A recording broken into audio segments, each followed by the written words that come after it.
रामराम मंडळी, शेतकरी पुत्र डॉक्टर सचिन पारवे या चॅनलमध्ये तुमचे पुन्हा शब्द स्वागत आहे. आज या पॉडकास्टमध्ये आपल्याला पाहायला मिळेल ऊसाचे आजार नेमकं कोणत्या कारणामुळे होतात आणि त्याचे मेन कारण काय, लक्षणे काय, त्याविषयी आपल्याला डॉक्टर गणेश नरवाडे सर आमच्याच गावचे आहेत. त्यांनी संपूर्ण माहिती या पॉडकास्टमध्ये सांगितली आहे आणि संपूर्ण व्हिडिओ नक्की बघा. त्यामध्ये गावाकडे राहिल्यानंतर किंवा शेतामध्ये वावरता कसं वावरायला पाहिजे किंवा गावामध्ये राहता धूळ असेल, धूर असेल किंवा फवारणी वगैरे असेल तर त्याला कसं टॅकल करायला पाहिजे किंवा काय काळजी घ्यायला पाहिजे त्याविषयी सविस्तर माहिती सरांनी सांगितली आहे. तर नमस्कार सर. नमस्ते. तर तुमच्याबद्दल थोडक्यात सांगा. मी doctor Ganesh Narwade, Narwade super speciality centre Latur याचा संचालक आणि Venkatesh hospital and chest critical centre इथे चेस्ट क्रिटिकल सेंटर इथे पल्मोनॉलॉजिस्ट म्हणून काम करतो. मी लातूर आणि इनफॅक्ट मराठवाड्यामधला एकमेव फुफ्फुसांचा सुपर स्पेशालिस्ट आहे. MBBS, DNB आणि पुढे DM pulmonary critical care medicine pass झालेला आहे. राहणार मूळचा देवंगरा ह्या गावचा, नळेगावच्या जवळ, लातूर जिल्हा चाकूर तालुक्यामध्ये, आणि लहानपणापासून वाढ म्हणजे लातूर शहरातच झालेली आहे. तर मंडळी सर आपल्याच गावचे येते, म्हणजे आमच्याच गावचे येते. तर कसं आहे की सर मला एक सांगा, शिक्षण तुमचं कसं झालं, म्हणजे 12वी नंतर तुमचं MBBS असेल किंवा उच्च शिक्षण असेल ते कोणत्या कॉलेजमध्ये झालं, कसं तुमच्याबद्दल थोडं सांगा. तर 10वी पर्यंत माझं शिक्षण लातूरमध्ये केशवराज विद्यालयात झालं, मराठी मीडियममधून. 11वी 12वी लातूरमध्येच राजर्षी शाहू महाविद्यालयातून झालं. 12वी महाराष्ट्र CET एंट्रन्समध्ये, मेडिकल एंट्रन्समध्ये माझा द्वितीय क्रमांक होता महाराष्ट्रामध्ये द्वितीय क्रमांक होता. काय गुण आलो त्यावेळेस? 199 200 पैकी. बरं मला एक सांगा, आता नीटची जी एक्झाम राहते 750 राहते ना, ते लिहिण्यासाठी किती संघर्ष लागतो, काय स्ट्रगल राहतो त्यावर? नीटचं पॅटर्न आता ह्या वेळेला बदललेलं आहे. आमच्या वेळी एक्झाम जी असायची ते 12वीच्या अभ्यासक्रमावर असायची. फिजिक्स, केमिस्ट्री आणि बायोलॉजी. फिजिक्सचे 50 क्वेश्चन, केमिस्ट्रीचे 50 क्वेश्चन आणि बायोलॉजीचे 100 क्वेश्चन. आय थिंक आता क्वेश्चन तेवढेच आहेत. इनफॅक्ट 180 क्वेश्चन आहेत, फक्त मार्कांची संख्या वाढली आहे. दुसरा बदल झाला की आता सध्या निगेटिव्ह मार्किंग सुरू झालेली आहे, त्यामुळे आणखीन जास्त काळजीपूर्वक उत्तरांची नोंद करावी लागते. आणि तिसरा महत्वाचा बदल म्हणजे 11वी आणि 12वी दोन्ही आणि पूर्ण भारतभर एक सिंगल अभ्यासक्रम झालेला आहे, एकमेव अभ्यासक्रम झालेला आहे आणि सेंट्रलाइज्ड एक्झाम आहे. त्यामुळे पहिल्यांदा माझ्या वेळी फक्त महाराष्ट्रामध्येच कॉम्पिटिशन असायचे, आता पूर्ण भारतभर कॉम्पिटिशन आहे. पण दोन्ही गोष्टीचे प्लस मायनस आहे. माझ्या वेळेला ऍडमिशन महाराष्ट्रापुरते मर्यादित होते, त्याच्यामुळं ऍडमिशन साठी MBBS ची सीटची संख्या सुद्धा कमी होती. आता पूर्ण भारतभर अवेलेबिलिटी आहे, तर कॉम्पिटिशन तुमची पूर्ण भारतभर आहे, पण जागा सुद्धा पूर्ण भारतभर तुम्हाला अवेलेबल आहे.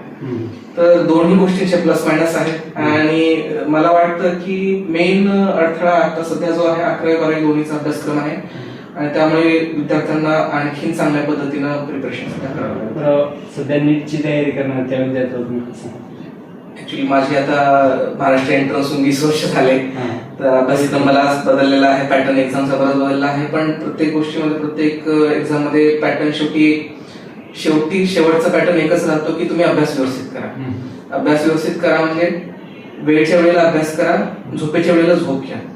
झोप सुद्धा तेवढीच महत्वाची असते. कमीत कमी 6 ते 7 तास तरी रोज रात्रीची झोप झाली पाहिजे. झोप व्यवस्थित झाली तर मेंदूला विश्रांती व्यवस्थित मिळते. तुमचं मेमरी कन्सोलिडेशन म्हणजे तुमची स्मरणशक्ती आणखीन गाढ होणं, जी गोष्ट वाचलेली आहे ती लॉंग टर्म मेमरीमध्ये जाण्यासाठी झोपेचा खूप चांगला महत्व असतं. त्यामुळे झोप व्यवस्थित घ्या, आहार व्यवस्थित घ्या. आहार व्यवस्थित घेतला तर तुमची रोगप्रतिकारशक्ती व्यवस्थित मेंटेन राहील. तुम्हाला ऐनवेळी एक्झामच्या वेळेला काही आजारी पडण्यासारखी काही कंडिशन येणार नाही. त्यामुळे हेल्थ बघा, हेल्थ सोबत अभ्यास पण करा. एक्झाम साठी कुठल्या पद्धतीने अभ्यास करायचा, कुठला अभ्यास करायचा आहे ते आता सध्याचे शिक्षक वगैरे जास्त. नंतर तुमचं 12वी नीट वगैरे झालं, त्यानंतर तुमचं MBBS ला ऍडमिशन कुठे झालं? MBBS माझं झालं saint GS medical college and KM hospital Mumbai, महाराष्ट्रातलं टॉपचं मेडिकल कॉलेज आणि भारतामध्ये सुद्धा one of the top institutes. तिथून झालं माझं 2007 ते 2013 पर्यंत माझं MBBS झालं. 2000 MBBS नंतर पुढचं PG जे आहे माझं हिंदूजा हॉस्पिटल मुंबई इथून झालं. पोस्ट ग्रॅज्युएट मेडिकल एज्युकेशन जे आहे माझं फुफ्फुसाच्या रोगांमध्ये झालं, DNB respiratory medicine and TB diseases. त्याच्यामध्ये माझं पोस्ट ग्रॅज्युएशन झालं. सर मला एक सांगा, फुफ्फुस रोग तज्ञ हीच म्हणजे याकडेच तुम्ही का बरं, दुसरे म्हणजे मेंदू असेल, नंतर हर्ट असेल, सर्वच आज गोष्टी होत आहेत म्हणजे शरीराचे, तुम्ही फुफ्फुस हाच पार्ट करणार त्याच्यामध्ये स्पेशलिस्ट? स्पेशलिस्ट मला एक बघायचं होतं, फुफ्फुस हा सगळ्यात म्हणजे सर्वच अवयव महत्वाचे आहेत, प्रत्येक अवयवाची जशी त्याची जागा आहे, पण श्वासाचे आजार आजकाल वाढत चाललेले आहेत. आपण बघत चालतो जसं जसं पोल्युशन वाढत चाललंय तसं लोकांना श्वासाचे आजार वाढत चालले. आधी अस्थमा किंवा जो आपण ॲलर्जीचा दमा म्हणतो त्याची लोकसंख्या एवढी जास्त नव्हती. आजकाल जसं पोल्युशन वाढत चाललंय, लोकांचं राहणीमान बदलत चाललंय, तसं फुफ्फुसांचे आजार वाढत चाललेले आहेत. पूर्ण जगभरामध्ये बघायला गेलो तर सीओपीडी म्हणजे धूर किंवा धुळीमुळे होणारा दमा, खास करून धुरामुळे होणारा दमा जो आहे त्याचं प्रमाण खूप जास्त वाढलेलं आहे. पूर्ण जगभरातली तुम्ही मृत्यू संख्या बघितली तर सीओपीडी दम्याचा जो आजार आहे तो one of the leading cause म्हणजे टॉप 5 कारांपैकी एक कारण आहे सीओपीडी मृत्यूसाठी. तर फुफ्फुसांच्या आजाराचं प्रमाण जगभरातही जास्त आहे, भारतामध्ये वाढत चाललंय. म्हणून मला थोडं लोकांना आपल्याला जास्तीत जास्त एक्सपर्टीज देता यावं यासाठी पहिलं तर पोस्ट ग्रॅज्युएशन पण मी फुफ्फुसांच्या आजारात केलं आणि पुन्हा सुपर स्पेशलायझेशन सुद्धा फुफ्फुसांच्या आजारामध्ये नवी दिल्ली येथे सफदरजंग हॉस्पिटल आणि वर्धमान महावीर मेडिकल कॉलेज इथून सुपर स्पेशलायझेशन सुद्धा केलं. पोस्ट ग्रॅज्युएट मेडिकल एज्युकेशन नंतर मला डीएम साठी जायचंच होतं, पण पोस्ट ग्रॅज्युएशन नंतर जस्ट कोरोनाची लाट आली. त्यावेळेला मी कोरोना काळामध्ये लातूरमध्येच प्रॅक्टिसला होतो. 1-1.5 वर्ष कोरोना काळात प्रॅक्टिस करतच पुढच्या सुपर स्पेशालिटी एंट्रन्सचा अभ्यास केला आणि सुपर स्पेशालिटी एंट्रन्स मध्ये सुद्धा पूर्ण भारतामध्ये 4था क्रमांक मिळवून मी दिल्लीच्या टॉप इन्स्टिट्यूटला जॉईन झालो. भारतामध्ये 4था नंबर? भारतामध्ये 4था. डॉक्टर्स होण्याचं कारण नाही आता? डॉक्टर व्हायचं कारण आता कॉम्प्लेक्स कारण आहे. बघायला गेलं तर आता मला 3 मोठ्या बहिणी, तीही डॉक्टर. त्यांच्या वाटचालीवरती मागे मागे मी गेल्यासारखं म्हणता येणार. दुसरं कारण लहानपणापासून मी बघायला गेलो, मी 8वी ते 10वी काळात असताना माझे 2 आजोबा आणि आजी मी गमावले. त्यावेळेला त्यांची कशी परिस्थिती होती काय नाही ते जाणून मला थोडंसं वाटलं की आपण मेडिकल क्षेत्रामध्ये जावं आणि आपण रुग्णांना जेवढं शक्य होईल थोडा आपल्या प्रयत्न करावं. ह्यासाठी मी मेडिकल फील्डमध्ये आलो. 8वी ते 10वी मध्ये सुरुवातीला मला वाटायचं की डॉक्टर असेल, इंजिनियर असेल किंवा कुठे टॉप फील्ड मध्ये जायची किंवा सायंटिस्ट असेल, वेगवेगळ्या गोष्टींकडे होते. पण तो 2 वर्षाचा पिरियड असा असतो की ज्याच्यामध्ये लोकांना कुठलं तरी काहीतरी एक मार्गदर्शन मिळतं, काहीतरी प्रेरणा मिळते, ज्याच्यावर तुमचं फील्ड चूज होतं. तर माझ्यासाठी प्रेरणादायक होतं की माझ्या आजी आजोबांचा आजार आणि माझ्या 3ही बहिणी डॉक्टर, त्यांच्या प्रोत्साहनानेच मेडिकल फील्डकडे जावं लागलं. तर आता आपण तुम्ही या क्षेत्रात आला तर तुमचा सर्वात महत्वाचा म्हणजे सगळ्यात न विसरणारा अनुभव कोणत्या म्हणजे आजारावरती असेल किंवा स्वतः कोणता असा रोग आहे की त्यावरती तुम्ही न विसरणारा जे तुमच्याकडे क्षण आहे कोणता? तसे तर बरेच क्षण आहेत. आता फुफ्फुसांच्या आजारांमध्ये मी 10 वर्षांपासून काम करतो. 2015 पासून जवळपास 11 वर्ष होतील आता ह्या ऑक्टोबरमध्ये मला फुफ्फुसांच्या आजारांमध्ये.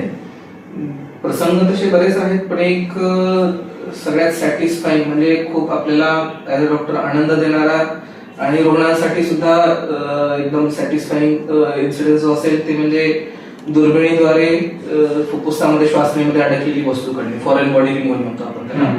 म्हणजे काही ठसका लागून गिळलं गेलं तर ते अनवेळी जागेच्या श्वासनळीमध्ये गेली वस्तू एखादी, समजा काही पिन वगैरे असेल, तुमचा वटाणा वगैरे काय असतील, काही जणांना सुपारी वगैरे पण गेलेली असू शकते. तर या विभिन्न गोष्टी केलेल्या असतात त्याच्यानी आजार लगेच पेशंटला, आता ऑब्व्हियसली तुम्ही विचार करू शकता की श्वासनळी मोकळी असते, श्वास घेण्यासाठी आपल्याला महत्वाची असते, त्याच्यामध्ये काही गेली तर आपल्याला लगेच ताबडतोब लक्षणं चालू होतात आणि ती वस्तू काढली की लगेच आराम सुद्धा मिळून जातो. सर मला एक सांगा, आता श्वासनलिकेमध्ये तुमच्या बाहेरची कोणती वस्तू वगैरे गेली किंवा खाण्यामध्ये काहीतरी गेलं ती श्वासनलिकेमध्ये गेली तर त्याचा त्रास काय होतो? पहिल्यांदा तर सुरुवातीला लगेच तुम्हाला ठसका आणि खोकला चालू होईल, धाप लागायला लागू शकते, छातीत दुखणं पण होऊ शकतं. जसं जसं वस्तू आतमध्ये जेवढ्या श्वासनळीच्या आतमध्ये जाईल तसं तसं तुमचे लक्षणं तात्पुरते कमी होतात. पण जर आतमध्ये जाऊन फसली तर मग तुम्हाला त्या ठिकाणी न्यूमोनिया होणं, मग खोकला, बेडकी येणं, ताप येणं असे पण प्रकार बघितलेले आहेत. म्हणजे फॉरेन बॉडीचे ऍक्यूट म्हणजे लवकरात लवकर होणारी लक्षणं आणि क्रॉनिक म्हणजे खूप काळ जर वर्षानुवर्ष आतमध्ये राहिली त्याचे लक्षण, दोन्हीचे लक्षण थोडे विभिन्न आहेत. तात्पुरते म्हणजे जर ऍक्यूट म्हणजे लगेच येणारे लक्षण म्हणजे धाप लागणं, छातीत दुखणं, खोकला येणं, ठसका लागला असं वाटतं स्टार्टिंगचे.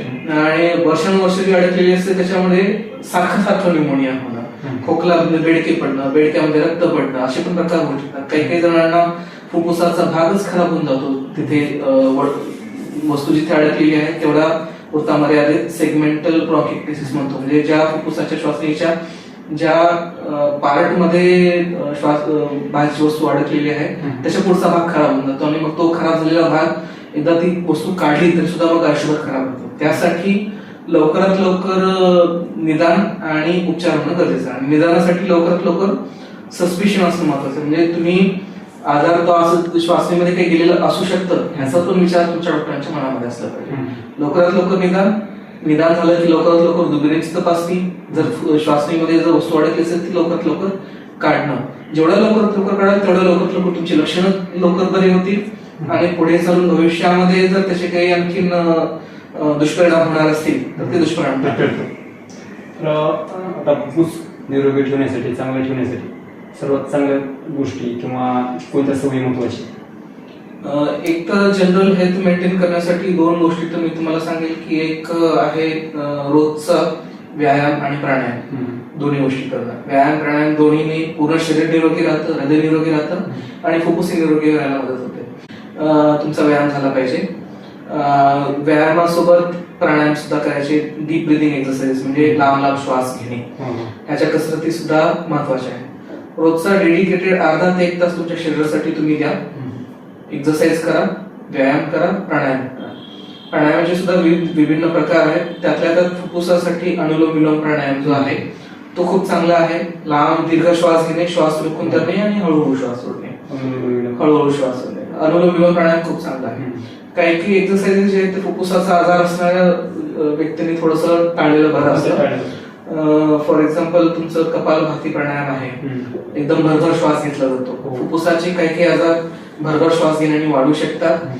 इनफॅक्ट छातीमध्ये तुमचं प्रेशर वाढू शकतं, आणि प्रेशर वाढल्यामुळे हृदयावरती सुद्धा परिणाम होऊ शकतो. हृदयरोग आणि फुफ्फुसाचे आजार दोन गोष्टी ज्यांना असतात त्यांनी कपालभाती प्राणायाम टाळावा. त्याशिवाय जनरल हेल्थ मेजर म्हणून आहार व्यवस्थित राहावा, संतुलित आहार म्हणजे आपण बॅलन्स डाएट जे म्हणतो. प्रथिनं पण महत्वाचे आहेत, कार्बोहायड्रेट महत्वाचे आहेत आणि चरबी सुद्धा महत्वाची आहे. त्यासोबत मल्टीव्हिटॅमिन्स आणि मिनरल्स सुद्धा महत्वाचे आहेत. सर्व संतुलित आहार असणं महत्वाचं आहे. आहारामध्ये पालेभाज्या, फळं असणं महत्वाचं आहे. हे जनरल हेल्थ मेजर झाले. त्याशिवाय खास करून फुफ्फुसासाठी म्हणाल किंवा फुफ्फुसाच्या आजाराच्या पेशंटसाठी म्हणाल तर आणखी दोन गोष्टी सजेस्ट करेल. एक आहे लसीकरण म्हणजे वॅक्सिनेशन, खास करून इन्फ्लुएन्झा आणि न्यूमोकोकल वॅक्सिन, दोन महत्वाच्या लसी आहेत. इन्फ्लुएन्झा वॅक्सिन जे आहे ते इन्फ्लुएन्झा व्हायरसच्या विरुद्धची लस आहे. आपल्याला जे पावसाळी हिवाळ्यावरती व्हायरल इन्फेक्शन होतात, सर्वात मेन कारण जे आहे, सगळ्यात कॉमन कारण जे आहे ते इन्फ्लुएन्झा नावाचा व्हायरस असतो. ह्याच्या विरुद्धची लस जी आहे शक्यतो भारतामध्ये पावसाळा सुरू व्हायच्या आधी मे महिन्यामध्ये द्यायचं आपण सजेस्ट करतो, कारण इन्फ्लुएन्झा सीझन भारतामध्ये 2 ऋतूंमध्ये येतो, पावसाळ्यामध्ये सुद्धा येतो, हिवाळ्यामध्ये सुद्धा येतो. तर शक्यतो भारतामध्ये इन्फ्लुएन्झा वॅक्सिनेशन जे आहे मे महिन्यामध्ये पावसाळा सुरू व्हायच्या आधी सजेस्ट करतात, किंवा जर पावसाळ्यामध्ये जर मिसळ असेल तर सप्टेंबर ऑक्टोबर महिन्यामध्ये हिवाळा सुरू व्हायच्या आधी सजेस्ट करतात. न्यूमोनियाची वॅक्सिन जी आहे विभिन्न प्रकारच्या वॅक्सिन बाजारामध्ये अवेलेबल आहेत. कुठली वॅक्सिन तर त्याच्यानुसार 80तून एकदा देणारी सुद्धा वॅक्सिन अवेलेबल आहे आणि दर 5 वर्षाला देण्याची वॅक्सिन सुद्धा अवेलेबल आहे. तर न्यूमोकोकस नावाचा एक जंतू आहे, बॅक्टेरिया आहे. जसं इन्फ्लुएन्झा व्हायरस आहे तसं न्यूमोकोकस एक बॅक्टेरिया आहे. न्यूमोनिया आपण ऐकतो, न्यूमोनिया झाला ह्या आजारात जंतूचा न्यूमोनिया, तर त्या जंतूचा न्यूमोनिया. तसं न्यूमोकोकस जो आहे हा बॅक्टेरिया सर्वात मोस्ट कॉमन बॅक्टेरिया आहे ज्याच्याने न्यूमोनिया होतो भारतामध्ये. न्यूमोनिया होऊ शकतो मेंदूवरती सुद्धा, मेंदूज्वर जो आपण म्हणतो, मेंदूवरती सुद्धा त्या आजाराचा परिणाम होऊ शकतो, इन्व्हेसिव्ह न्यूमोकोकल डिसीज म्हणतो. हे दोन्ही आजार टाळण्यासाठी किंवा आजार जरी झाला तरी आजाराची तीव्रता कमी राहावी ह्याच्यासाठी हे दोन्ही लसी महत्वाच्या आहेत. आणि दुसरं एक हे झालं लसीकरण. दुसरा भाग मी सजेस्ट करेल, आजाराचं लवकरात लवकर निदान होणं महत्वाचं आहे. कारण फुफ्फुसांचे आजार असे आहेत जेवढा लवकर निदान होईल, जेवढा लवकर उपचार होईल तेवढं फुफ्फुस खराब होण्याची शक्यता कमी होते. फुफ्फुसाचा भाग एकदा खराब झाला तर पुन्हा ती रिकव्हरी होणं शक्यता कमी असते. सर मला एक सांगा की दमा आणि अस्थमा नेमका यामध्ये पूर्णपणे म्हणजे बदल काय आहे? म्हणजे दमा वेगळा होता आणि अस्थमा वेगळा होतो का? त्यामध्ये बदल काय आहे?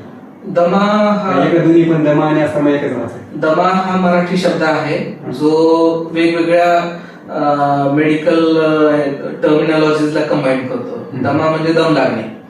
दम लागण्याची कारण बरेच राहू शकतात. आपण जेव्हा दमा म्हणतो तेव्हा मुख्यतः आपण दोन आजारांचा विचार करतो. एक आहे अस्थमा, दुसरा आहे सीओपीडी.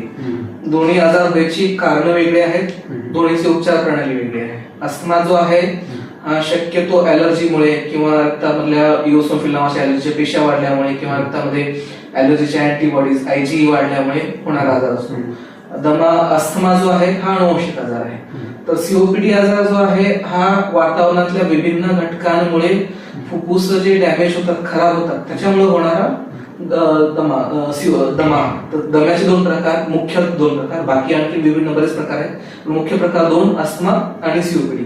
तर दमा आणि अस्थमा वेगळी गोष्ट नाही. अस्थमा हा दम्याचा एक उपप्रकार समजून चला. सीओपीडी जो आहे तो तुमचा वातावरणाचे विभिन्न घटक आपण बोलू, जसे की धूर आहे. मग तो धूर तुमच्या घरातला चुलीचा धूर असो, तुम्ही बीडी सिगरेट पितात त्याचा धूर असो, बाहेर वाहनाने जो धूर सोडतात त्याचा धूर असो, कुठल्याही प्रकारच्या धुरामुळे सीओपीडी नावाचा आजार होऊ शकतो. सीओपीडीचं नाव पूर्ण म्हणलं तर chronic obstructive pulmonary disease. COPD गोष्ट वेगळी, आजार वेगळा, अस्थमा आजार वेगळा. सीओपीडी आजार जो आहे धुरामुळे होणारा असतो. वर्षानुवर्ष ज्यांना धुराचा संपर्क असतो त्याच्यामुळे होतो. धूर जरी एक मुख्य कारण असलं सीओपीडीचं, तरी आणखी बरेच कारण सीओपीडी व्हायचे, जसं की कुणाला टीबी वगैरे होऊन गेला असेल, टीबीमुळे फुफ्फुसामध्ये श्वासामध्ये कायमस्वरूपी बदल होऊन गेला, त्याला सुद्धा दमा होऊ शकतो. तो सीओपीडी टीबी रिलेटेड सीओपीडी राहतो. काही जणांना सीओपीडीचे काही प्रकार अनुवंशिक सुद्धा आहेत. फॉर एक्झाम्पल अल्फा 1 अँटीट्रिप्सिन डेफिशियन्सी म्हणतो, म्हणजे शरीरामध्ये घटक असतो जो शरीरातले हानिकारक घटक क्लिअर करायसाठी महत्वाचा असतो. अनुवंशिकताच जर तो घटक शरीरामध्ये नसेल तर जे हानिकारक घटक आहेत त्यांचं प्रमाण शरीरामध्ये बिल्डअप होत राहतं आणि त्याच्यामुळे फुफ्फुस डॅमेज होतं. त्याच्यामुळे सुद्धा जो दमा होतो तो सुद्धा सीओपीडी आपण म्हणू शकतो. तर असे विभिन्न कारण आहेत. काही जणांचे जन्मजात फुफ्फुसांची साईज आकारच थोडासा कमी असतो. जसं जसं वय वाढतं तसं तसं फुफ्फुसाची क्षमता वाढत जाते, पण नॉर्मल पर्यंत पोहोचत नाही. अशा लोकांना मग जसं जसं वय वाढेल तसं फुफ्फुसाची क्षमता नॉर्मली नॅचरली जी कमी होते, अशा ज्यांचं जन्मजात फुफ्फुसाची साईज कमी असते त्यांच्यामध्ये मग फुफ्फुसाची क्षमता आणखी जास्त कमी होते, त्यांना पण सीओपीडी आजार होऊ शकतो. तर सीओपीडी मुख्यतः धुरामुळे होतो, पण हे बाकी सुद्धा बरेच कारण आहेत.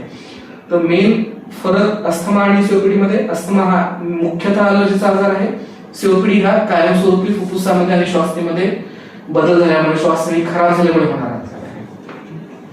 सतत खोकला लागणे किंवा दिवसेंदिवस जास्त जर खोकला, किती दिवसाला खोकला जर लागला समजा, खोकला लागला 1, 8 दिवस, 10 दिवस, 15 दिवस, तर ती खोकला जास्त काळ लागल्या त्याच्यानंतर त्याला गंभीर कसं झालं? गंभीर खोकला कधीही एक विचार करण्यासारखी गोष्ट आहे की 2 आठवड्यापेक्षा जास्तीचा जो खोकला आहे तो कधीही लाईटली घेऊ नये, हलक्याने घेऊ नये, अंगावरती काढू नये. 2 आठवड्यापेक्षा जास्त खोकला आहे याचा अर्थ आतमध्ये फुफ्फुसाला काहीतरी आजार आहे ज्याची ट्रीटमेंट करणं गरजेचं आहे. सामान्य खोकला, सर्दी खोकला, पडसं लागलं, खोकला झाला म्हणतो आपण, ते व्हायरल इन्फेक्शनमुळे झाले असतात. ते सेल्फ लिमिटिंग असतात, 5 ते 7 दिवसामध्ये शक्यता कमी होऊन जात असतात. 1 ते 2 आठवड्यापेक्षा जास्त खोकला असतो हा कधीही सिरियस असतो. सिरियस याचा अर्थ असा नाही की बरा होणार नाही, बरा होणारा पण आजार असू शकतो, पण उपचार केल्याशिवाय कमी होत नाही. म्हणून 2 आठवड्यापेक्षा जास्तीचा खोकला कधीही टाळता येणार नाही. त्याच्यासोबतचे रेड फ्लॅग सिम्पटम म्हणजे धोकादायक सिम्पटम्स काय असू शकतात? खोकल्यासोबत छाती दुखते, खोकल्यासोबत खोकल्यामध्ये बेडका पडतोय किंवा बेडक्यामध्ये किंवा खोकल्यामध्ये रक्त पडतंय, खोकल्यासोबत धाप लागते, खोकल्यासोबत धाप आणि हातापायाला सूज येणं, चेहऱ्याला सूज येणं, असे काही प्रकार असतील तर ते वॉर्निंग साईन आहेत, डेंजरस सिग्नल आहेत आणि असा तर ताबडतोब त्याचं निदान आणि उपचार झाले पाहिजे. तुम्हाला सांगा की निमोनिया, सर्दी आणि खोकला मध्ये किती दिवस असल्यानंतर निमोनिया होतो? न्यूमोनिया दिवसांवरती फरक नाहीये दोन्हीमध्ये फरक हा आहे की साधा सर्दी खोकला जो असतो शक्यतो तुमच्या वरच्या श्वासनीमध्ये असतो, अप्पर एअर असतो. निमोनिया झाला, सर्दी आणि खोकला आहे, निमोनिया, सर्दी आणि खोकला कंटिन्यू राहिला तर निमोनियाचे सिम्पटम आणि सर्दी खोकला आहे का निमोनिया आहे? निमोनियाचे ऍडिशनल सिम्पटम म्हणलं तर सोबत ताप येणार, तापासोबत थंडी वाजू शकते, छातीत दुखू शकतं, काही काही जणांना लांब श्वास घेतल्यानंतर छातीत दुखतं खास करून, आणि कफ पडणं, खोकल्यामध्ये रक्त पडणं, हे सुद्धा न्यूमोनियाची ऍडिशनल लक्षणं आहेत. तर असे काही लक्षणं असतील, निवळ सर्दी खोकला नाही, सोबत ताप येतोय, छाती दुखते, धाप लागते, बेडका पडतोय, रक्त पडतंय, तर न्यूमोनियासाठी तपासणी त्वरित झाली पाहिजे. सर क्षयरोग हा भाग फुफ्फुसाचा. येस. तर क्षयरोग कसा ओळखायचा किंवा क्षयरोगाचे नेमकं कारणे काय असतात किंवा कशामुळे होतो? क्षयरोग सुद्धा एक लक्षणे काय? क्षयरोग सुद्धा एक प्रकारचा न्यूमोनियाच आहे. न्यूमोनिया ही जनरल टर्म झाली. न्यूमोनिया वेगवेगळ्या जंतूंमुळे होतो, वेगवेगळ्या बॅक्टेरियामुळे म्हणा, व्हायरसेस म्हणा किंवा बुरशीमुळे म्हणा. तसं टीबीचा जंतू एक प्रकारचा बॅक्टेरिया, जीवाणू आहे. क्षयरोगाचा जंतू जो आहे मायकोबॅक्टेरियम ट्युबरक्युलोसिस आणि रिलेटेड जंतू यांच्यामुळे टीबी होत असतो. टीबीची लक्षणं म्हणलं तर खोकला 2 आठवड्यापेक्षा जास्त राहणे, ताप येणे, खास करून संध्याकाळच्या वेळेला येणारे ताप किंवा अधूनमधून ताप येते, लवकर कमी होत नाही, कणकण येते, रात्रीच्या वेळेला घाम सुटणे, वजन कमी होणे, भूक कमी होणे, हे टीबीची मुख्यतः लक्षणं. पण हे टीबीचे लक्षणं जनरल लक्षणं आहेत, आणि खोकला आणि बेडके पडणे हे फुफ्फुसाच्या टीबीचे लक्षण आहेत. पण क्षयरोग किंवा टीबी जो आहे फक्त फुफ्फुसापुरतं मर्यादित आजार नाही, विभिन्न अवयवांना त्याची लागण होऊ शकते. ज्या अवयवाला लागण झाली त्या अवयवाचे लक्षण होऊ शकतात. उदाहरणार्थ समजा हृदयाला सुद्धा टीबी होऊ शकतो किंवा हृदयाच्या आवरणाला टीबी होऊ शकतो, त्याला पेरिकार्डियल टीबी म्हणतो. तसं काय झालं तर छातीमध्ये हृदयाच्या भोवताली पाणी भरू शकतं आणि त्याच्यामध्ये लक्षण येतात मग धाप लागणे, छाती दुखणे, चक्कर आल्यासारखी येणे. पोटाचा आतड्याचा जर टीबी झाला तर आतड्याचे लक्षणं येऊ शकतात, म्हणजे पोटात कळ येणे, संडास लागणे, संडास न होणे, काही काही जणांना अशी लक्षणं येऊ शकतात. मेंदूमध्ये जर पसरलेला असेल तर मेंदूतील लक्षणं येऊ शकतात, गुंगीत गेल्यासारखं, फिट्स किंवा आकडे, सीझर झाला म्हणतो आपण किंवा कन्व्हर्जन्स म्हणतो, असा प्रकार होणे. तर ज्या अवयवासाठी क्षयरोग आहे त्या अवयवाची लक्षणं पेशंटला येतात. तर क्षयरोग एक खूप मोठा आजार आहे, भारतामध्ये खूप कॉमन आहे. तर लक्षणं असतील डॉक्टरांना भेटा, काय लक्षणं आहेत काय नाही, आणि जनरल लक्षणं जर सोबत असतील, बाकीच्या लक्षणांसोबत जनरल लक्षणं. जनरल सर्वसामान्य लक्षण काय? अधूनमधून येणारी ताप, भूक कमी होणे, वजन कमी होणे, ह्याला आपण कॉन्स्टिट्युशनल सिम्पटम्स म्हणतो मेडिकल लँग्वेजमध्ये. सर्वसामान्यांच्या भाषेत म्हणलं तर सर्वसामान्य लक्षणं, ताप, वजन कमी होणे, भूक कमी होणे, असे काही लक्षणं असतील आणि बाकी अवयवाची लक्षणं असतील तर त्या अवयवाशी संबंधित तपासणी करून त्या अवयवाचा क्षयरोग आहे की नाही बघणं. आता लंग्स कॅन्सर ते नेमकं ते कशामुळे होतो, लक्षण काय स्टार्टिंग सुरुवातीची? फुफ्फुसाचे कॅन्सर जे आहे, कर्करोग जे म्हणतो आपण, लंग कॅन्सर जे आहे, त्याचे लक्षणं बघा तर जो काही फुफ्फुसाचा आजार आहे लक्षणं थोडेफार सारखीच असतात. धाप लागणार, खोकला लागणार, छातीत दुखणार, खोकल्यामध्ये रक्त पडणार. फरक कशामध्ये पडतो? किती दिवसांपासून लक्षणं आहे, लक्षणांची तीव्रता किती आहे, सोबत तुम्हाला एक्सरे मध्ये, सिटी स्कॅन मध्ये काय दिसत आहे, ह्याच्यावरून तुम्हाला कर्करोगाचं निदान असतं. कर्करोगाची लक्षणं सुद्धा हेच राहतात, धाप लागणे, खोकला येणे, छातीत दुखणे. ताप एवढं कॉमन सिम्पटम नाहीये, कॉमन लक्षण नाहीये कर्करोगाचं, क्वचित ताप येऊ शकतो. कर्करोगामध्ये आणखी एक लक्षण येऊ शकतं जे म्हणजे आवाज बसणे, होर्सनेस ऑफ व्हॉइस म्हणतो, आवाज बदलणे. हा सुद्धा फुफ्फुसाच्या कर्करोगामध्ये एक लक्षण येऊ शकतं. आणि जर पसरलेला कर्करोग असेल तर जिथे ज्या अवयवात पसरलेला आहे त्या अवयवाची लक्षणं येऊ शकतात. कर्करोगासाठी कारणीभूत म्हणलं तर नंबर 1चा फॅक्टर आहे धुराचं एक्सपोजर, स्मोकिंग एक्सपोजर. ते स्मोक मग कुठलाही असेल, बीडी सिगरेट पिणारे जे आहेत त्यांना सुद्धा होऊ शकतो. चुलीचा धूर आहे आपल्याकडे, चुलंडाचं वापरण्याचं प्रमाण खूप जास्त आहे, त्याच्या धुरामुळे सुद्धा कर्करोग होऊ शकतो. बाहेर पोल्युशनमुळे, एन्व्हायरमेंटल पोल्युशन आहे, एन्व्हायरमेंटल स्मोक एक्सपोजर, त्याच्यामुळे होऊ शकतं. काही काही व्यवसाय आहेत, त्या व्यवसायांमध्ये सुद्धा कर्करोग व्हायची शक्यता जास्त होऊ शकते. सिमेंटचं ज्याचं काम करतात किंवा रोड कन्स्ट्रक्शनचं ज्यांचं काम असतं, अशांमध्ये सुद्धा फुफ्फुसाची कर्करोग व्हायची शक्यता जास्त असते. आणि काही काही कर्करोग जे आहेत ते थोडेफार अनुवंशिक असतात. अनुवंशिक म्हणजे डायरेक्ट असं नाही की वडील जातांमध्ये कोणाला कर्करोग आहे तर मुलाला होणं जाईल असं नाही, पण शक्यता किंचित थोडीशी जास्त राहू शकते. तर केवळ फक्त धुराशी संबंधित नाही किंवा फक्त बीडी सिगरेट पिणाऱ्यांचाच कॅन्सर होतो अशातला भाग नाही.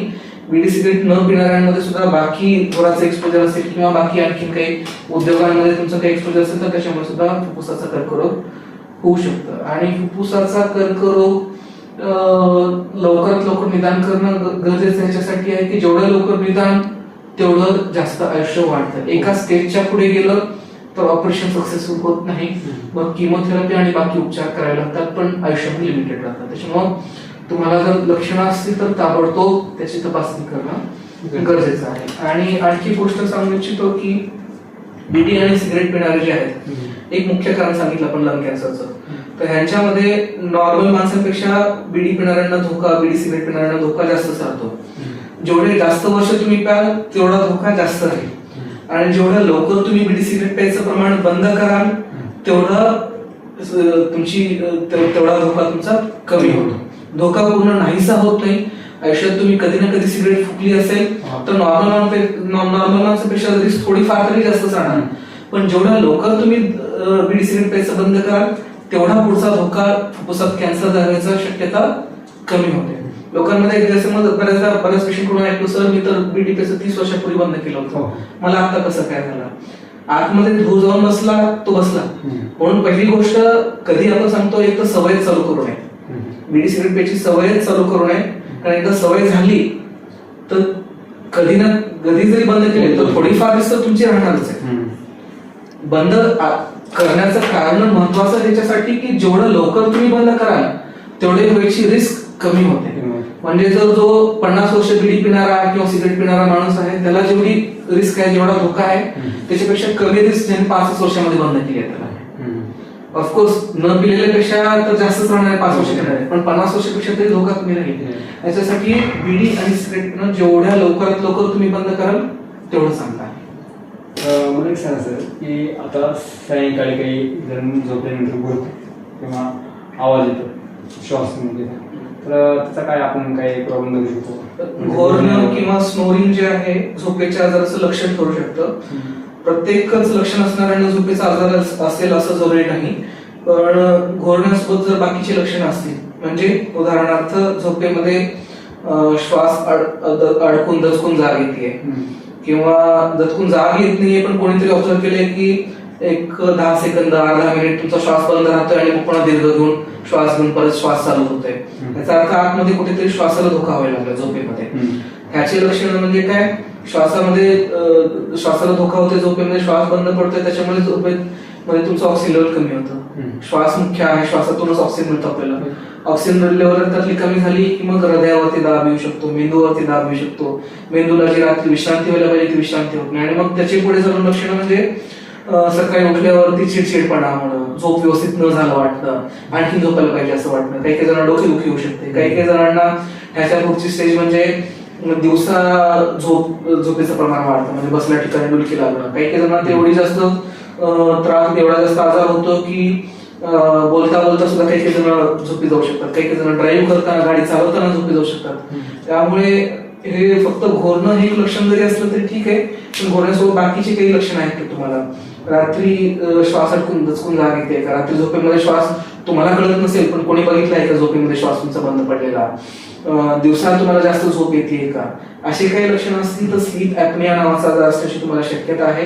वेळेस निदान आणि उपचार केलं पाहिजे, कारण ज्यांना स्लीप ऍपनिया आजार आहे त्यांना पुढे चालून हृदयविकाराची रिस्क वाढते, उच्च रक्तदाब म्हणजे बीपीचा आजार होण्याची शक्यता वाढते, पॅरालिसिस लकवा म्हणजे स्ट्रोक याची शक्यता वाढते, आणि ओव्हरऑल शरीराची यंत्रणा कमी व्हायची शक्यता वाढते. आजार जरी कुठले झाले नाही तरी चिडचिडपणा होणं, तुमची स्मरणशक्ती कमी होणं, कॉन्सन्ट्रेशन न राहणं, अशी प्रकार होऊ शकतात. कारण झोपेचा स्लीप ऍपनिया जो आजार आहे ह्याच्यामध्ये ऑक्सिजन न मिळाल्यामुळे मेंदूची विश्रांती व्यवस्थित होत नाही, त्यामुळे ते बाकीच्या गोष्टी होत असतात. तर आता मला सांगायचं की ग्रामीण भागामध्ये सध्या म्हणजे शेतकरी कुठं धुळीमध्ये किंवा धूर लागणे, नंतर पेरणी फवारण्या जास्त प्रमाणात वाढलं. आता शेती करायला नाही, कारण फवारण्या एकत्र शेती आहे असं, तर नैसर्गिक शेती आता सध्या शेतकरी करत नाही. तर आता ही फवारण्या वगैरे येतात आणि दुष्परिणाम म्हणजे ह्याचा दुष्परिणाम आपल्या फुफ्फुसासाठी काय होतो त्याबद्दल सांगा. तर शेतातले धूळ असेल, धूर असेल, फवारण्या असतील, ह्याच्याने फुफ्फुसाचे विभिन्न आजार होऊ शकतात. अस्थमा जे म्हणतो, काही काही जणांना ऑक्युपेशनल अस्थमा म्हणतो, तर एक फार्मिंग हे सुद्धा एक ऑक्युपेशनल अस्थमाचं एक कारण असू शकतं. जेव्हा कीटकनाशकांची फवारणी वगैरे केलेली आहे किंवा धुळीचा एक्सपोज झाले त्यावेळेला अस्थमा म्हणजे बेसिकली श्वासनीला येणारी सूज, श्वासनीला सूज येऊन त्यांना धाप, खोकला, छातीत घरघर वाजणे असा प्रकार होऊ शकतो, अस्थमा होऊ शकतो. दुसरे आणखीन सिरियस आजार सुद्धा होऊ शकतात. एकतर वेगवेगळ्या प्रकारचे इन्फेक्शन होऊ शकतात, बुरशीचे इन्फेक्शन असतील, जीवाणूंचे विषाणूचे इन्फेक्शन होऊ शकतात. त्याशिवाय हायपर सेन्सिटिव्ह न्यूमोनायटिस म्हणजे ॲलर्जीचा न्यूमोनिया म्हणतो आपण सामान्य भाषेत सांगायचं झालं तर, एक प्रकारचा ILD आहे, इंटरस्टिशियल लंग डिसीज आहे. तर हा सुद्धा आजार शेताच्या एक्सपोजरमध्ये धान्याचे छोटे छोटे कण जे असतात त्यांच्या एक्सपोजरमुळे हा प्रकार होऊ शकतो. त्याशिवाय कर्करोगाची सुद्धा शक्यता वाढू शकते काही कीटकनाशकांमुळे, धुराच्या एक्सपोजरमुळे लंग कॅन्सरची शक्यता वाढत असते. त्याला प्रिकॉशन म्हणजे एक तर धुराशी संपर्क टाळायचा. संपर्क जर टाळणं शक्य नसेल, फॉर एक्झाम्पल फवारणी करणं तुम्हाला कंपल्सरी करायला लागणारच आहे, तसं पर्याय नाही. मग अशा वेळेला काही तुम्ही जनरल मेजर्स घेऊ शकता. एक शक्य असेल तर N95 मास्क, कोरोनामध्ये आता सगळ्यांना माहिती होऊन गेलं N95 मास्क काय असतो. सगळ्यात चांगल्या प्रकारचा मास्क, तो मास्क घालून काम करायचं धुरामध्ये किंवा कीटकनाशकांचे काम करायचं, धुळीमध्ये काम करायचं असेल तर जास्तीत जास्त घटक जे आहेत ते बाहेरचे घटक, वातावरणातले घटक फुफ्फुसामध्ये जाण्यापासून ते मास्क तुम्हाला प्रोटेक्शन देतो. जर मास्क वापरणं शक्य नसेल तर रुमाल किंवा गमजा थोडस ओला करून नाक आणि तोंड दोन्ही कव्हर होईल अशा प्रकारे बांधून घ्यावे. आणि तिसरं म्हणजे वाऱ्याच्या दिशेनं फवारणी करायची. म्हणजे वारे इकडून येत आहेत, तुम्ही असं फवारणी करता सगळं उडून तुमच्या अंगावरतीच येऊ नये ह्याची काळजी घ्यावी. आणि चौथं म्हणजे सगळं फवारणी आणि बाकी सगळं झालं, घरी व्यवस्थित आधी स्वच्छता घ्या, आंघोळ करा, कपडे बदला, बाकी सगळ्या गोष्टी करा. ह्याची तुमच्या काळजी घ्या, तुमच्या आरोग्याची काळजी घ्या.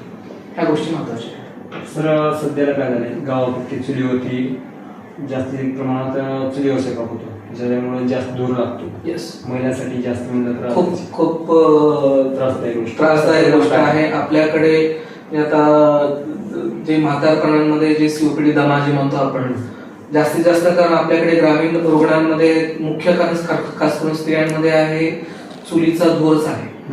तर आता भारत सरकारने पण बऱ्याच आपल्याला सहकार्य केलेलं आहे आणि लोकांमध्ये जागरूकता आता हळूहळू येत आहे. गॅसचा वापर चालू झालेला आहे.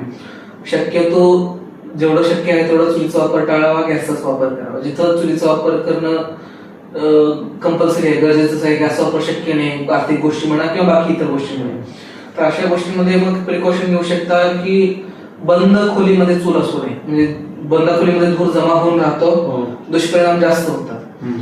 धूर बाहेर पडण्यासाठी काहीतरी मार्ग असावा, खुली जागा काहीतरी असावी, चिमणी जे म्हणतो आपण, म्हणजे तलावावरती हे असावं, हवा आतली खेळती असावी. अशा ठिकाणी मग जर काही पर्यायच नसेल चूल वापरण्याशिवाय तर मग हे बाकीचे पर्याय करू शकता. पण जेवढं शक्य तेवढं चुलीचा वापर टाळावा, धुराशी संपर्क टाळावा आणि गॅसचा वापर किंवा विजेचा वापर, इलेक्ट्रिसिटीचा वापर जेवढं शक्य तेवढं करावा. तर आता सध्याला म्हणजे ह्या सध्याच्या घडीला म्हणजे जास्त प्रमाणात बिडी, सिगरेट, नंतर तंबाखू ह्या गोष्टी वाढत चालल्या. तर याबद्दल ह्याचा आपल्या तब्येतीवर काय परिणाम होतो किंवा काय परिणाम होतो याबद्दल सांगा. तर हे सगळे अनावश्यक घटक आहेत, आपल्याला सवयी म्हणून आपण लावून घेतो, पण सर्वच गोष्टी ह्या आपल्या शरीराला हानिकारक आहेत. बीडी सिगरेटचे फुफ्फुसावरची होणारे परिणाम तर आपण डिस्कस केलेच आहेत, पण त्याचे बाकी इतर सुद्धा दुष्परिणाम आहेत. फुफ्फुसाचाच कॅन्सर नाही, तोंडाचा सुद्धा कॅन्सर होऊ शकतो आणि नळीचा सुद्धा कॅन्सर होण्याची शक्यता वाढू शकते. त्याच्यामध्ये निकोटीन नावाचा घटक जो आहे तो उत्तेजक घटक आहे. त्याच्यामुळे बाकी सिरियस आजार सोडा, पण पित्ताचं प्रमाण सुद्धा वाढू शकतं.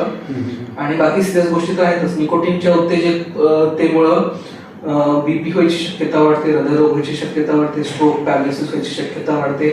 आणि निकोटीन नावाचा घटक फक्त बीडी सिगरेट मध्येच नाही, तर इतर तंबाखू, गुटखा ह्याच्यामध्ये सुद्धा असतो. सुपारीमध्ये मसाला सुपारी वगैरे म्हणतो आपण, मसाला सुपारी चांगली म्हणतो, काही नाही, त्याच्यामध्ये सुद्धा हे अनावश्यक आणि हानिकारक घटक असतात. त्या सगळ्या सवयी शक्यतो जेवढ्या टाळता येईल तेवढ्या टाळायच्या.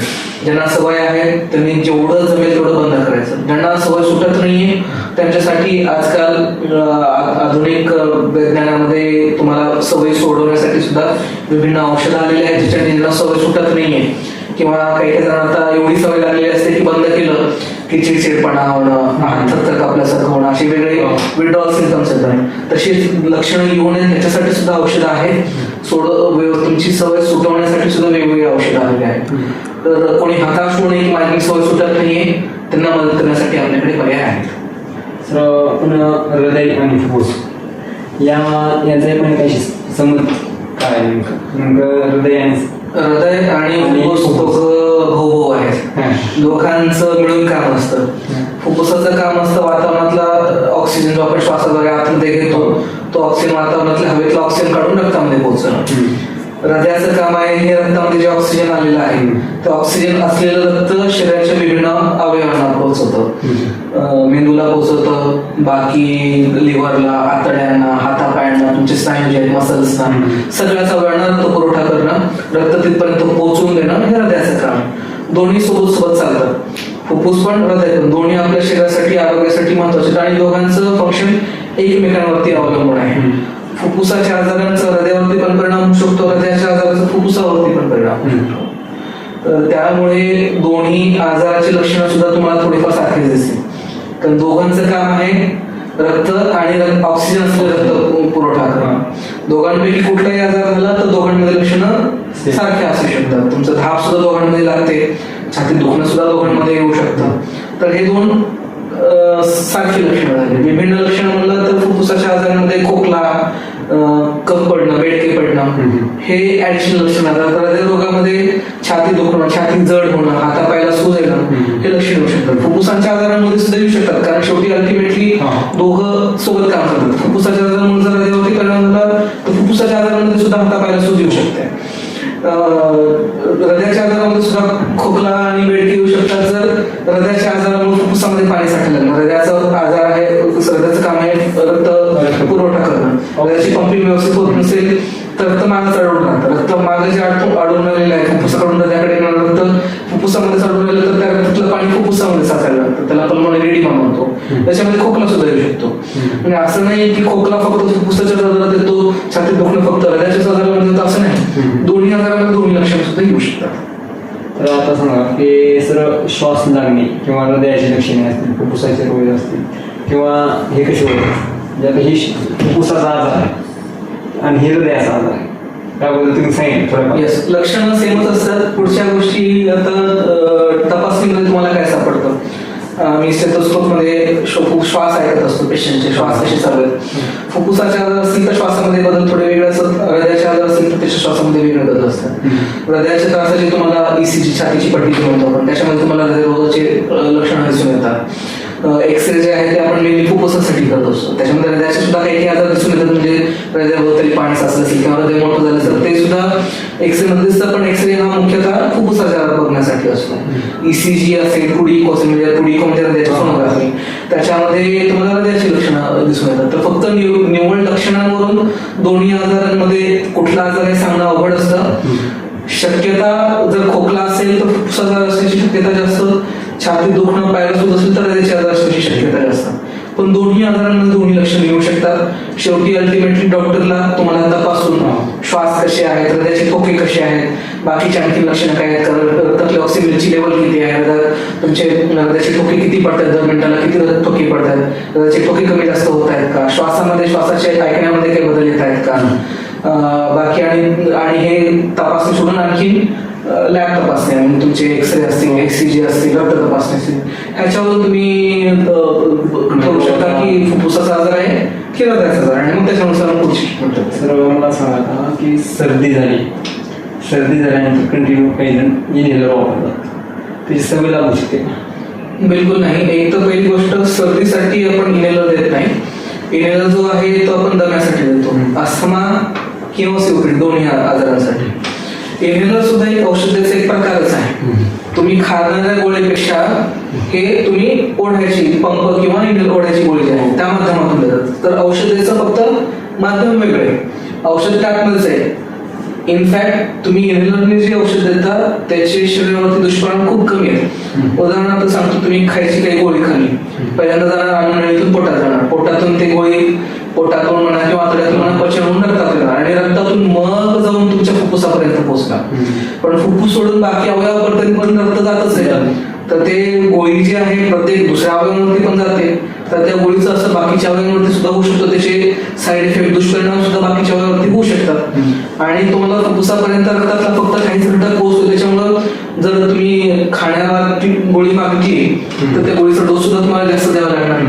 तीच गोष्ट जर तुम्ही इनहेलर मार्फत घेतली, ओढ्याची गोळी असो किंवा पफवाला पंप असो, ते औषध जे आहे डायरेक्ट फुफ्फुसामध्ये पोहोचतं. तुम्ही श्वास ओढता त्यावेळेला ते औषध तुमच्या श्वासनळीमध्ये पोहोचतं, फुफ्फुसापर्यंत पोहोचतं. उदाहरण द्यायचं झालं तर फुफ्फुसाला तुम्ही इनहेलर जे देतात, इनहेलर मार्गे आपण जे औषध देत असतो त्यांचा डोस मायक्रोग्राम मध्ये असतो. तेच औषध जर तुम्हाला फुफ्फुसासाठी इफेक्टिव्ह होण्यासाठी जर गोळी किंवा औषधामार्फत द्यायचं असेल तर त्याचा डोस मिलीग्राम मध्ये असतो. मायक्रोग्राम टू मिलीग्राम म्हणजे 1000 पटीने जास्त डोस. जेवढा जास्त डोस तेवढे त्याचे दुष्परिणाम पण जास्त. तर पहिली गोष्ट, एकतर इनहेलर मार्फत औषध दिला त्याचा इफेक्ट लवकर येतो कारण फुफ्फुसामध्ये डायरेक्ट पोचते औषध. दुसरं, औषधाचा डोस कमी लागतो त्याच्यामुळे औषधाचे साईड इफेक्ट दुष्परिणाम होण्याची शक्यता कमी. आणि तिसरं, सवय लागणे जे आपण म्हणतो तो लोकांचा गैरसमज आहे. उदाहरण द्यायचं सांगतो आपण, पेशंटला समजा एखादा रुग्णाला शुगरचा आजार आहे, डायबिटीस आहे, मधुमेह आहे किंवा उच्च रक्तदाब आहे. त्या पेशंटला रोज रोज गोळी खायला लागते. तो म्हणतो का पेशंट मला ह्या गोळीची सवय लागली आहे, त्याच्या शरीराला त्या गोळीची गरज आहे. ठीक आहे. फरक ह्याच्यामध्ये पडतो की फुफ्फुसाचे आजार, काही आजार असे आहेत की सर्व पेशंटना आयुष्यभर ट्रीटमेंट लागेल याची गरज नाही. पण सीओपीडी जो पेशंट एकदा फुफ्फुस खराब झालं की आयुष्यभर ट्रीटमेंट घ्यावी लागते.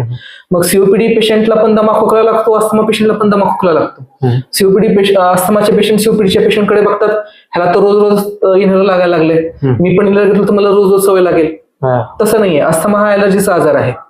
हो, हा कमी जास्त होणारा आजार आहे. अस्थमा जो आहे कमी जास्त होणारा आजार आहे. अस्थमा वाढायची शक्यता पावसाळ्या हिवाळ्यामध्ये जास्त असते. धुराशी धुळीशी संपर्क झाला तर जास्त येते.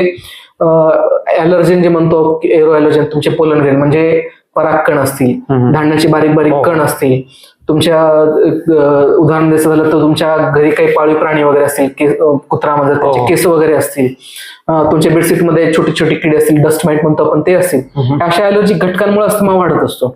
अस्थमा पूर्ण 12 महिने काही पेशंटला असतो. ज्यांचा अस्थमा खूप जास्त वाढलेला आहे त्यांना 12 महिने अस्थमा असतो आणि त्यांना 12 महिने इनहेलर घ्यावे लागतात. पण बहुतांशी पेशंटना फक्त सीझन चेंज झाला किंवा ॲलर्जन एक्सपोजर झालं तेवढ्या पुरते लक्षण येतात, त्यांनी इनहेलर घेतला की तो आजार कमी पण होतो. पण त्यांनी जर म्हातारे पेशंट जे आहेत ज्यांना धुरामुळे किंवा बाकी गोष्टींमुळे फुफ्फुस खराब झाल्यामुळे ज्यांना दमा झालाय, त्यांना इनहेलर रोज ओढलेलं बघतात तर त्यांना तारेंना रोज ओढायला लागले, मला त्याची सवय लागली, मला पण त्याची सवय लागेल, अशी गैरसमज होते. गैरसमज नाहीये, आजारानुसार ट्रीटमेंट वेगळी आहे. अस्थमामध्ये सुद्धा इनहेलर देतात, दमा सीओपीडी जो आहे त्याच्यामध्ये सुद्धा इनहेलर देतात. पण दोन्हीतलं औषध वेगळं आहे, दोघांची ट्रीटमेंट वेगळी आहे, दोघं आजारांचं रूप वेगळं आहे. एका आजाराचे पेशंट बघून दुसऱ्या आजाराच्या लोकांनी असं विचार करू नये की इनहेलरमुळे मला सवय लागेल. अस्थमाच्या पेशंटला इनहेलर द्यायची गरज वेगळी असते, दमा असणाऱ्या सीओपीडी आजार असणाऱ्या पेशंटला इनहेलर द्यायची गरज वेगळी असते.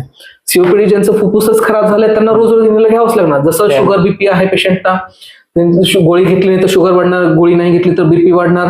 तसं सीओपीडी आजारच्या पेशंटना ओढ्याची गोळी इनहेलर नाही घेतलं तर दम लागणार त्यांना. त्याच्यामुळे त्यांना रोज रोज इनहेलर घ्यावं लागतं. ह्याचा अर्थ त्यांना इनहेलरची सवय लागली असं नाही, त्यांच्या शरीराला त्या इनहेलरची गरज आहे. तर इनहेलरची सवय लागते हा एकदम गैरसमज आहे. लोकांनी हा गैरसमज मनातून काढून टाकावा. तर सर आता एक सांगा, शेवटचे काही प्रश्न आहेत की प्रत्येकाने वर्षातून कोणती तपासणी करणं महत्वाचं आहे फुफ्फुसा संबंधित, किंवा कोणतेही आजार असतील, हृदय असेल फुफ्फुस असेल, याच्यासाठी वर्षातून एखादी वेळेस कोणती तपासणी करणं गरजेचं आहे? तरुणांना म्हणजे एक 30-40च्या आधी शक्यतो दरवर्षी वार्षिक तपासणी, हेल्थ चेकअप एकदम कंपल्सरी जरी नसलं तरी वर्षातून एकदा तरी तपासणी असेल. आणि 40च्या पुढे तर वर्षातून एकदा, मी आता पुढे सांगतोय तपासणी वर्षातून एकदा तरी व्हायलाच हवं. तर मुख्य म्हणजे एक तुमचं बीपी चेकअप झालं पाहिजे वर्षातून एकदा तरी, 40च्या पुढून खास करून. शुगर वर्षातून एकदा तपासणी केली पाहिजे. आणि इतर रक्त तपासणी आणि ईसीजी असेल, सीबीसी आहे, एक जनरल तुमची किडनीची तपासणी आहे, आणि छातीची पट्टी ईसीजी म्हणा. जर तुम्हाला फुफ्फुसाचे किंवा हृदयाचे काही लक्षणं असतील, धाप खोकला वगैरे काही असेल तर मग एक्सरे वगैरे सुद्धा वर्षातून एकदा किंवा ज्या वेळेला लक्षण असतील त्यावेळेला केलेले बरे राहतील. पण मुख्यतः बीपी आणि शुगर तपासणं खास करून 40च्या पुढून वर्षातून एकदा तरी झालंच पाहिजे. कारण दोन्ही गोष्टी सायलेंट किलर्स आहेत. जोपर्यंत खूप जास्त वाढत नाहीत तोपर्यंत लक्षणं येत नाहीत आणि पेशंट तुम्हाला दाखवायला येत नाही, जोपर्यंत कॉम्प्लिकेशन होत नाही तोपर्यंत. वेळच्या वेळेलाच निदान झालं तर पुढे कॉम्प्लिकेशन व्हायची शक्यता कमी होऊन जाते. वेळच्या वेळेला आजार कंट्रोलमध्ये राहिला तर बीपी शुगरचे बाकीचे पुढचे जे कॉम्प्लिकेशन आहेत ते टाळतात, पुढचे दुष्परिणाम टाळतात. म्हणून वर्षातून एकदा बीपी आणि शुगर 2 गोष्टी तपासणी झाल्याच पाहिजेत, खास करून 40च्या BP पुढे. शुगर. 40च्या पुढे. आपल्या प्रेक्षकांसाठी सर्वात महत्वाचा संदेश काय द्याल सर तुम्ही?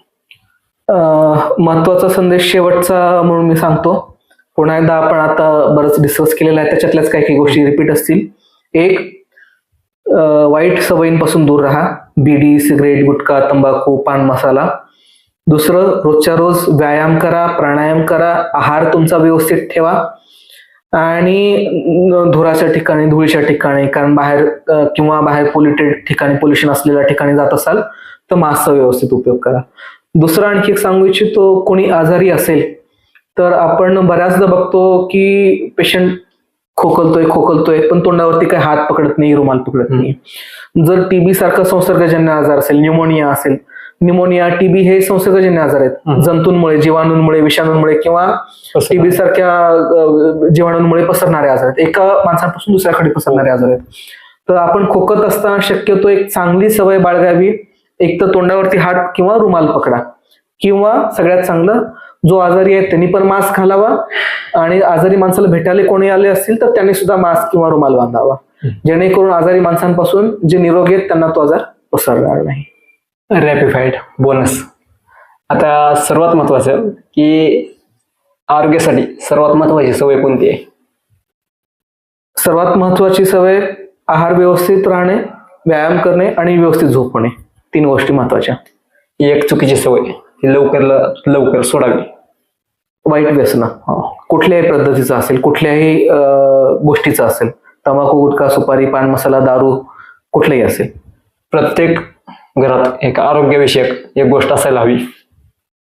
आरोग्य संबंधित जागरूकता, लोकांना माहिती पाहिजे की आजारी असेल तर अंगावर काढू नये, वेळच्या वेळेला दाखवून व्यवस्थित उपचार करावा. धन्यवाद सर.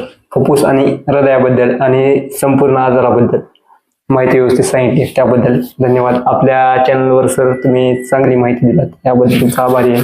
धन्यवाद सर. थँक्यू. Welcome sir. चॅनलवर नवीन असाल तर सबस्क्राईब करायला विसरू नका.